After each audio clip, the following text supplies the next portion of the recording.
December 21st, 1952, brought Dragnet episode number 183 to NBC. In 22 Rifle for Christmas, Sergeant Joe Friday and Officer Frank Smith of the Los Angeles Police Department's Homicide Detail investigate the disappearance of a 9-year-old boy from his home. Their inquiry gains urgency when they learn that a .22 caliber rifle intended as a Christmas present has vanished as well.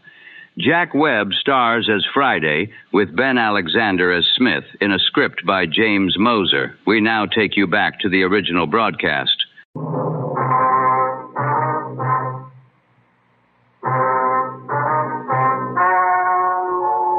Ladies and gentlemen, the story you are about to hear is true. The names have been changed to protect the innocent.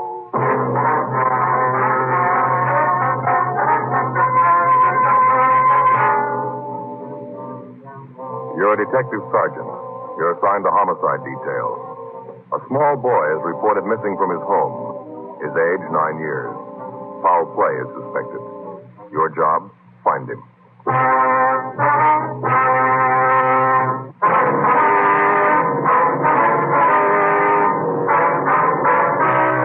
Dragnet, the documented drama of an actual crime. For the next 30 minutes, in cooperation with the Los Angeles Police Department, you will travel step by step on the side of the law through an actual case transcribed from official police files.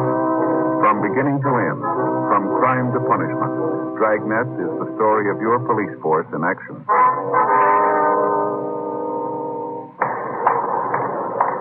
It was Thursday, December 22nd. It was cold in Los Angeles. We were working the night watch out of Homicide Division. My partner is Frank Smith. The boss is Thad Brown, chief detective. My name's Fred.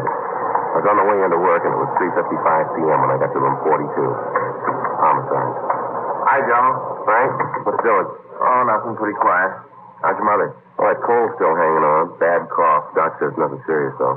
My kid's got the same thing. Must be some kind of a virus going around. Yeah, maybe so.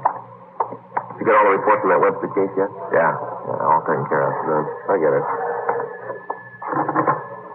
Homicide, Friday. This is Levinson, Unit 11J1. Got something for you. Yeah, Harry, what's doing? Doherty and I are out here on Hollis Avenue, 4656, trying to track down a 9-year-old boy. Well, what's the story? Kid's missing. Suspicion of foul play.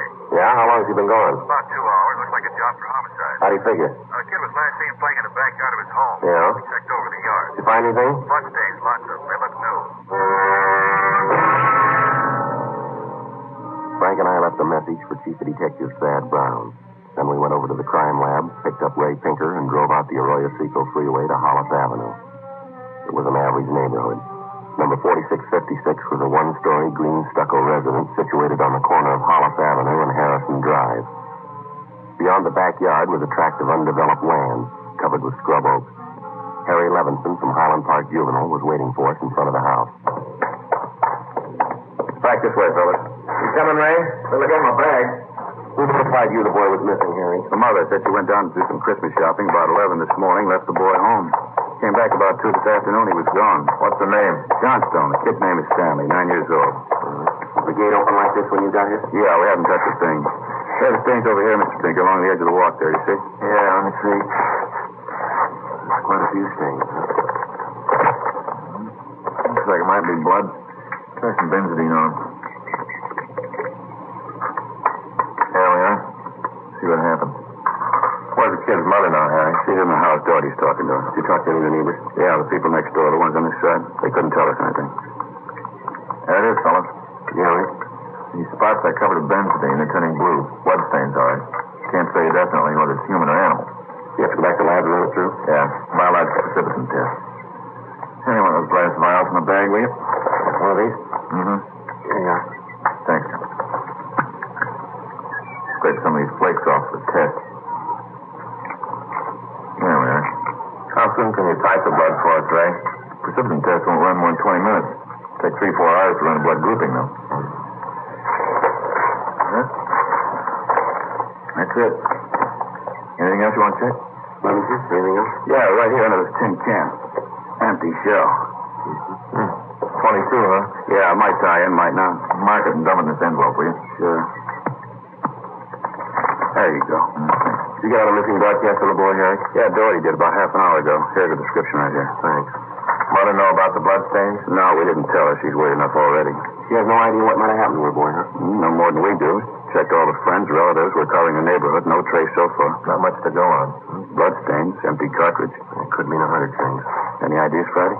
Just one, and I don't like it.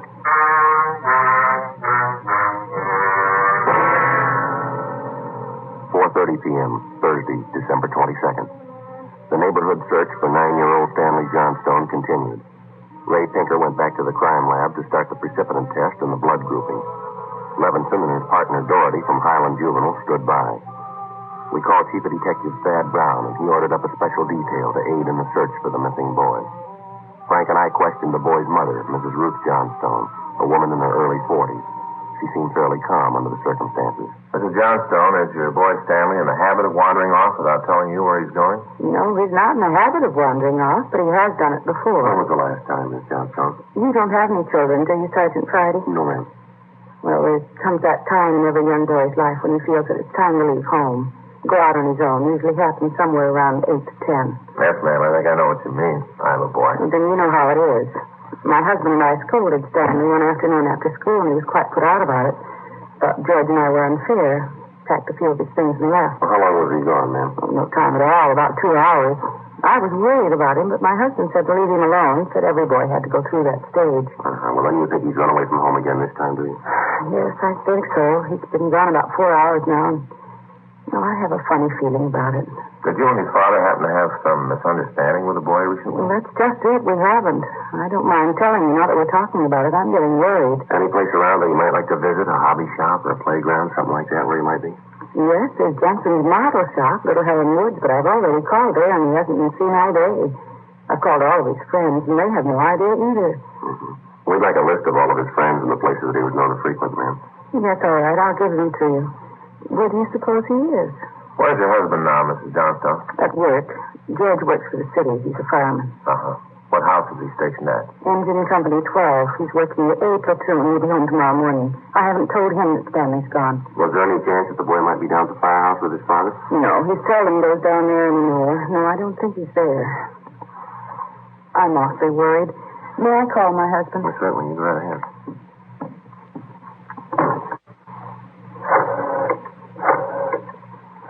I know George will be worried. Stanley's been gone too long. Hello. May I speak with George Johnstone? This is Mrs. Johnstone. Thank you. I hate to call George at his work. Yes, sir. Does your husband own the gun, ma'am? Yes, he does. What caliber, would you know? It's a .45 automatic. He's got it now. George? Well, this is Ruth. George, is Stanley down there with you by any chance? Oh, no, I can't find him anywhere. He wasn't here when I came home from doing my shopping. There are 2 policemen here. No, I said there are 2 policemen here. No, dear, I'll call you if we don't find him soon. Oh, all right. Yes, you too. Bye. I didn't think he'd be with George. Oh, that .45. Is that the only gun in the household? Yes.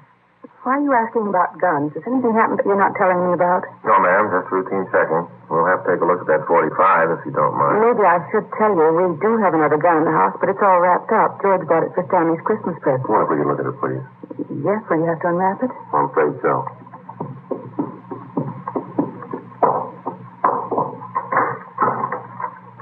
I think I can reach it. You had to hide it. Let me see. Well, here's the paper it was wrapped in. Stanley must have found it. It's gone. You see? Here's the gift card and the box the gun came in. The rifle. Uh-huh. Could I look at the box, ma'am? Thank you. How about it, Joe? .22 caliber. Thursday, December 22nd, 5:15 p.m. It was getting dark. The search for the missing boy continued. We checked the list of Stanley Johnstone's friends. None of them or their parents had any idea of his whereabouts. We talked with Levinson again. He'd been in touch with the detail combing the neighborhood. They'd found nothing. We went down to Hollis Avenue and 10th Street, service station on the corner. You want a dime, Joe? No, I got one. You watch the chief frowner. Yeah.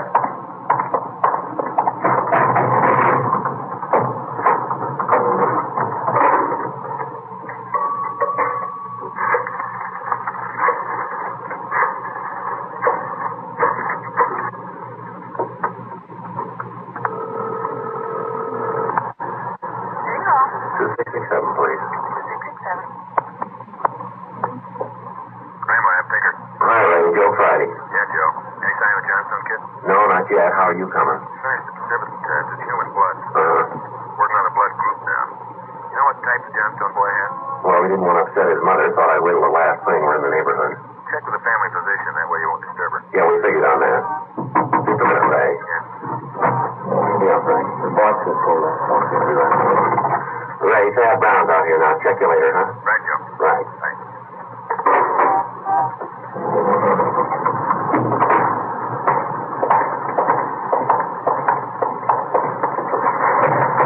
Gentlemen, how's it going? We just checked with Ray Pinker. Yeah, I know. It's human blood. What do you think?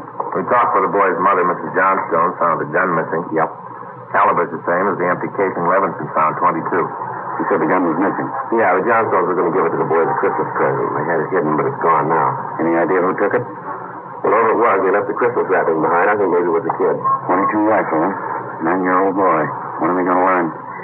First, it's carbide cannons on the 4th of July. The city issued ordinance after ordinance, but a few thousand kids around the country had to lose their eyes, fingers, hands, before the parents could give us their full cooperation to out loans. I know what you mean. Sure you do. You and every other cop in the country became the heavies trying to clamp down on them. So it's the same story. This time it's guns for Christmas. Oh, I know what you're thinking, Chief, but we're not sure yet. Listen, Friday, there's a city ordinance against giving a gun to a kid. Now, you know that. Yeah, I know that. There's a missing boy and a missing gun. There's blood on the ground and an empty shell. That's enough for me. We're going to stay with it, Chief. Something's got to break. Yeah. I hope it's not the house of that kid's parents. Hi, Chief. I've been looking for you, Friday. Yeah, what do you got, Harry? Found a gun, a new 22 rifle. I'd say it's been fired recently. Where'd you find it, Levinson? Back up there in that scrub oak behind the Johnstone house. Mrs. Johnstone identified it. Likely took it down to the crime lab. Well, thanks, Harry. Miss Johnstone okay? She's pretty sick now. Kilby came up with something else. What's that? There's another one missing. An 8-year-old boy. 6:30 p.m. We talked with Officer Kilby about the other missing boy. He told us that his name was Stephen Martin, 8 years old. His family had just moved into the neighborhood. It seemed that no one besides the Martin family knew that the boys played together. Mrs. Martin told us that Stephen told her that he was going out to play and be home by 6 o'clock for dinner. She told us that he was an unusually prompt boy and almost never overstayed his playtime. We got a description of the Martin boy and put out a missing broadcast. We called the Johnstone family doctor. He told us that Stanley's blood was type O. At 7 p.m., we talked again with Mrs. John Martin. Are you sure Mrs. Johnson doesn't know where the boys are? She has no idea, Mrs. Martin. Oh, this is terrible. Just awful. I feel there's more to this thing, something you're not telling me. Well, there's no use to upset you until we know a few more things for sure, ma'am. Then you are holding something back. Well, please try not to worry, Miss Martin. There's certain questions we have to ask, routine questions in any kind of investigation. Is there anything else you want to know? Yes, ma'am. What's your boy's blood type? Funny question. Do you think anything's happened to him? Have you found him and you're not telling me? No, ma'am. We haven't found him, and we don't think anything's happened to him. His blood type, huh? Yes, ma'am. Well, I think I have it written down in Stevie's baby book. Yes. Yes, here it is. The type is O. Type O, thank you. I wonder if I can use your phone. Oh, yes, of course. It's in the hall. Be right back, Frank. Yeah.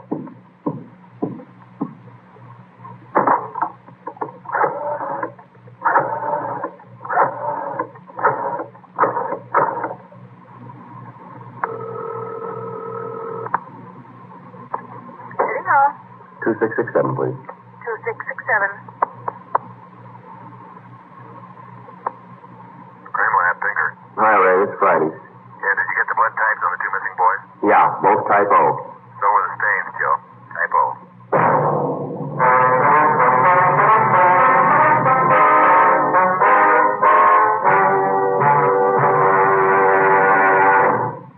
You are listening to Dragnet, the authentic story of your police force in action. The modern way to sell cigarettes is the Chesterfield way, both regular and king size. And we're the only one that does it. We tell you what Chesterfields are made of to give you premium quality in both popular sizes. Our scientists select the best materials. They select for Chesterfield the world's best tobaccos, blend them just right, and they keep Chesterfields tasty and fresh with the best of moistening agents. Now, here's something else that's completely modern about Chesterfield. People smoke.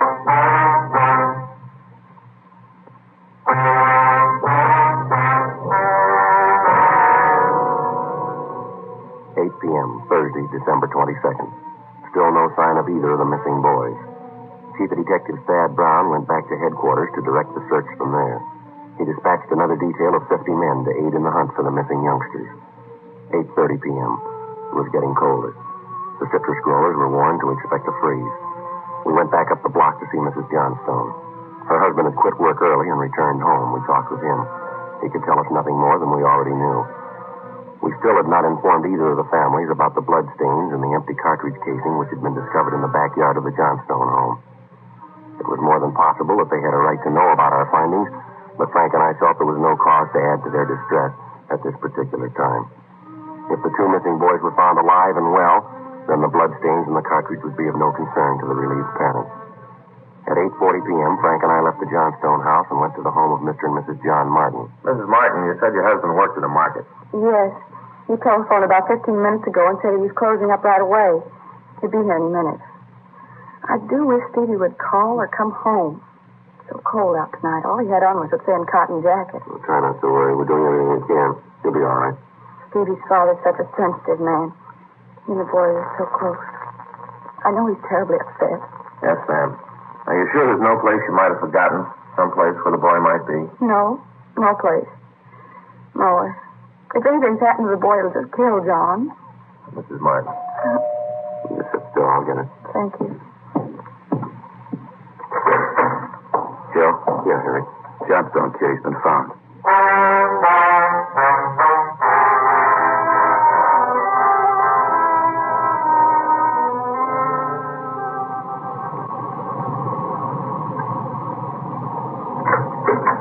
He's home, Sergeant. He's come home. Thank God he's all right. Well, where's he been? Did he tell you? No, he didn't. His clothes are all dirty and he's acting strange. I've never seen him like this.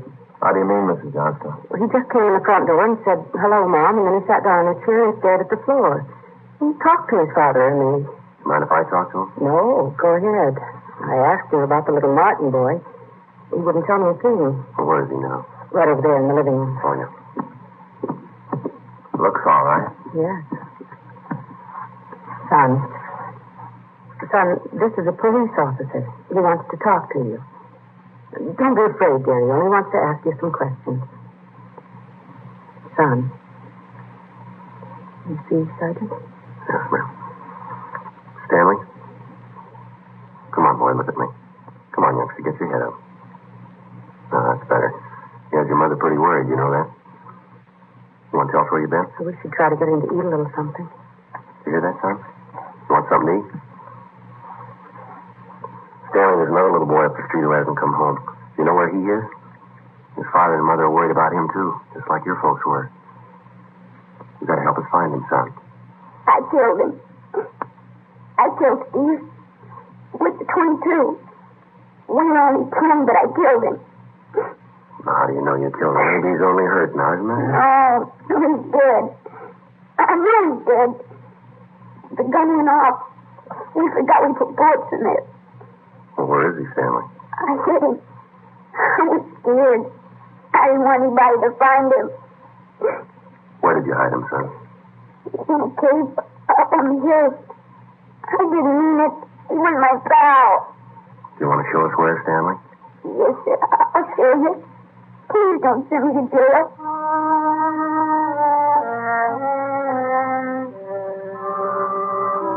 9:15 p.m., Thursday, December 22nd. 9-year-old Stanley Johnstone led the way up the hill behind the backyard of his home. He showed us the wagon he'd moved the body in. His father came along with us. About 50 feet from the crest of the hill, the boy pointed to a thicket of scrub oak. There we found a small cave holding the body of Stephen Martin. There was a single bullet wound in his chest just below his heart. He was dead. We covered the body. Stanley, how did it happen? Well, I knew my folks were going to give me a bill for Christmas. I knew where it was and I got it. There was a box of bullets with it. Were you pointing a gun at Stephen, son? No, sir. No, sir, I wasn't.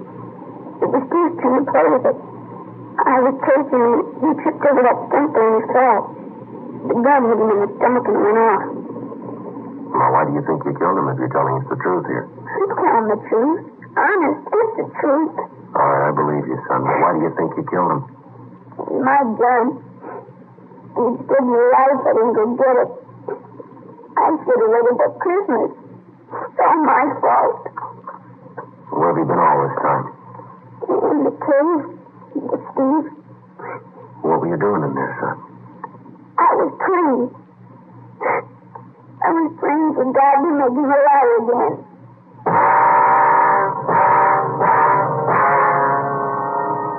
After a thorough investigation, Frank and I were convinced that the shooting of Stephen Martin was accidental. Ray Pinker's findings substantiated the Johnstone boy's story, even to the smallest detail. We put in a call to the coroner's office and acquainted him with the facts. He designated a local mortuary to handle the body pending autopsy and granted us permission to remove the body to the Martin home. Mrs. Martin collapsed. The family doctor was called. Frank and I sat in the living room to wait for John Martin, the dead boy's father. Edith? Edith? Mr. Martin? Yes. You the police? Yes, sir. Where's Edith? Where's my wife? Has my boy come home? Well, have you found him? Yes, sir. Where is he? Steve? Stevie? Where's Steve? He's hurt, isn't he? Yes, sir. Where is he? I want to see him. He's hurt pretty bad, Mr. Martin. Where is he? I want to see him. How bad? Pretty bad.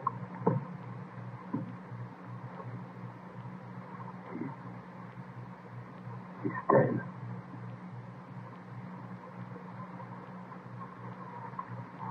All right if I go in.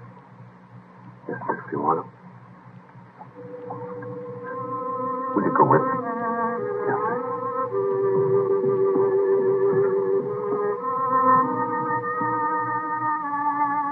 Don't make it any harder on yourself, Mr. Martin. I want to see my boy.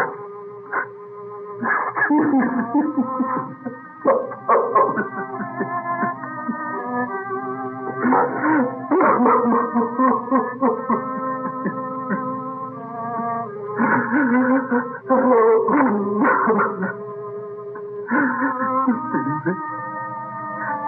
Listen to me, son. I got a lot of nice things for Christmas. Everything you wanted. I could get those 3 new cars for the train. The one with the searchlight on it really works, son. I got you the switch you wanted. Now I'm so trapped, you know. No. Oh, you can never this way.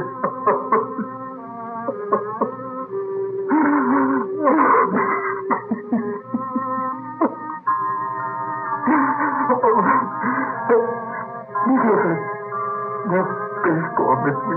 Oh, I got it for you. The cowboy part that you wanted. I got it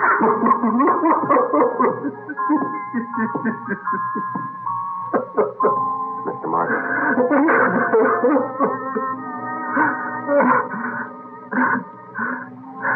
Sorry.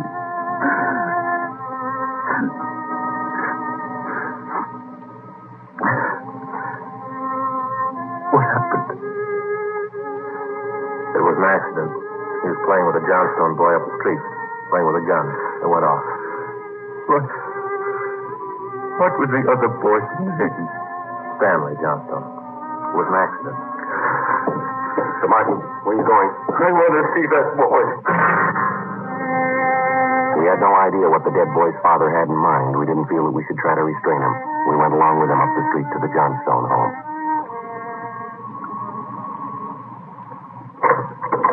I'm Stevie's father. Where's your boy? I'm sorry. Where's your boy? He's right here. Won't you come in? All right, Miss Johnstone. You the boy that was with Stevie?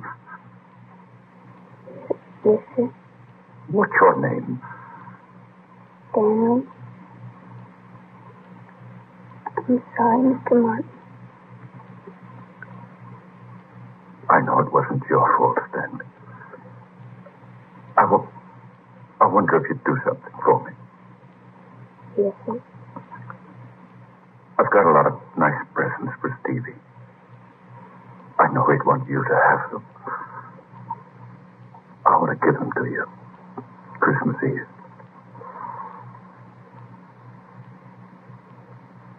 Mom?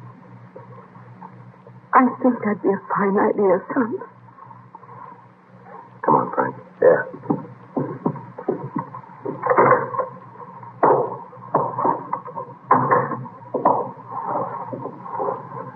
Well, what's it all prove, Joe? You don't give a kid a gun for Christmas.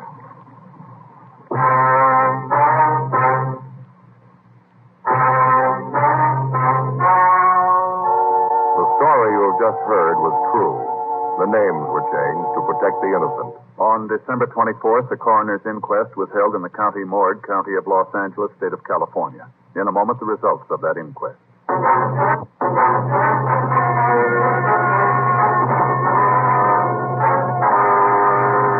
At the coroner's inquest, it was officially recorded that Stephen Martin's death was the result of an accident. Stanley Johnstone was absolved of any legal responsibility for his friend's death.